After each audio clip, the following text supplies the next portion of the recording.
Hello everyone, I welcome you all to my channel. और हम discuss करते previous year question जो कि वेरियस एग्जाम्स में आए हुए हैं। इस सीरीज़ को आगे बढ़ाते हुए हम क्वेश्चन नंबर 34 डिस्कस करेंगे। Which element was discovered through the Fraunhofer lines in solar radiation, यानी कौन सा एलिमेंट डिस्कवर हुआ था जब सोलर रेडिएशन में, सूर्य के रेडिएशन में फ्रॉनहोफर लाइंस को ऑब्जर्व किया गया था तब। तो ऑप्शन नंबर सेकेंड करेक्ट है, हीलियम। हीलियम को डिस्कवर किया गया था जब सोलर रेडिएशन के फ्रॉनहोफर लाइंस को ऑब्जर्व किया गया था तब। फ्रॉनहोफर लाइंस होता क्या है? ये set of spectral absorption lines हैं named after the German physicist Joseph von Fraunhofer. ये एक फिजिसिस्ट थे, जर्मन साइंटिस्ट थे, उनके नाम पे रखी गई हैं। और ये set of spectral absorption lines है, यानी कि एब्जॉर्ब करती हैं तब जो लाइंस बनती हैं स्पेक्ट्रा में, उन्हें हम फ्रॉनहोफर लाइंस कहते हैं। लाइंस ओरिजिनली कैसे ऑब्जर्व की गई थी? Dark features in the optical spectrum of the sun, यानी कि सूर्य का जो ऑप्टिकल स्पेक्ट्रम था उसमें एक डार्क फीचर्स के रूप में ये लाइंस ऑब्जर्व की गई थी। हीलियम एटम एक केमिकल एलिमेंट है जिसका सिंबल He है और एटॉमिक नंबर 2 है।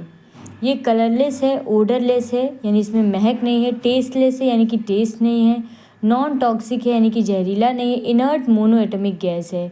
इसमें एक एटम है, यानी कि मोनो एटमिक है। इनर्ट मतलब किसी से भी रिएक्ट नहीं करता है। ये फर्स्ट नोबल गैस है जो नोबल गैस ग्रुप में फर्स्ट है। इसके बॉइलिंग और मेल्टिंग पॉइंट बहुत ही लोवेस्ट हैं बाकी अदर एलिमेंट की कंपैरिजन में। नेक्स्ट क्वेश्चन है, arrange the following according to decreasing order of bond angles. तो नेक्स्ट क्वेश्चन में हमें इनको अरेंज करना है decreasing order of bond angles के क्रम में, यानी कि जिसका बॉन्ड एंगल सबसे ज़्यादा होगा वो सबसे पहले रहेगा, जिसका बॉन्ड एंगल सबसे लोवेस्ट रहेगा वो सबसे बाद में रहेगा। तो इस क्वेश्चन को आइए हम एक्सप्लेन करते हैं। ये बॉन्ड एंगल होता क्या है? ये डिफाइन किया जाता है as an angle between the orbitals containing bonding electron pair around the central atom in a molecule और इन अ कॉम्प्लेक्स आयन। जो भी सेंट्रल एटम होता है एक मॉलिक्यूल में, उसके अराउंड जो भी बॉन्डिंग इलेक्ट्रॉन पेयर्स होते हैं उनके बीच में जो एंगल बनता है उसे हम बॉन्ड एंगल कहते हैं।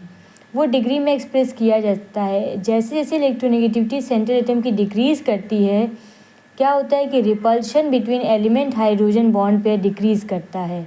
रिपल्शन भी डिक्रीज़ करता है सेंट्रल एटम और हाइड्रोजन बॉन्ड पेयर के बीच में, और इस तरह से एंगल भी डिक्रीज़ करता है।